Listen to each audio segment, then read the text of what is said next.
যেমন আমার বিকাশে ভাই যেই টাকা আছে বাটপার গো কইতে পারলে আমার টাকা নিতে। প্রতারকের ঝাড়ি ঝুড়ি সবই আমি বুঝি, পিন ওটিপি গোপন রাখলে ব্যাপারটা একদম সুজি। আমি পুরা সতর্কতায় থাকি সাবধানে, বিকাশে টাকা রাখি এখন ফুরফুরা মনে। ফেসবুকে লিংক দিছে এঞ্জেল সাদিয়া, দেখি নাই ভাবিয়া করিলাম ক্লিক যখন বিশ্বাস করিয়া, সাথে সাথে ব্লক দিয়া গেল টাকা সব নিয়া। 3 মাস পাগল ছিলাম এখন আমি দেউলিয়া। ফেক লিঙ্ক ফেক আইডি চিনতে হবে ভাইডি, ঘরে বসে আয় করুন ভুগি চুগি কথাটি। ভুয়া ভুয়া অফার আছে, অফারের ভিতরে ব্যাপার আছে, ব্যাপারের ভিতরে ভাত, পা দিলেই মাথায় হাত। বিশ্বাস করার আগে কইরা লইয়েন যাচাই, বুঝা নিয়েন ব্যাপারটা মিছা নাকি হাসাই। অভিনন্দন স্যার, আপনি লাকি উইনার হিসেবে 10 লক্ষ টাকা জিতেছেন। মাত্র 10,000 টাকা দিয়ে রেজিস্ট্রেশন করলেই পাচ্ছেন 10 লক্ষ টাকা।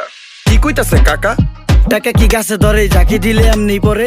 কথা তো একের কোন, কোম্পানির দোষ কি কোন? প্রতারিত হওয়ার আগেই হইতে হবে সচেতন, অনলাইনে নিজের টাকা করতে হইলে কি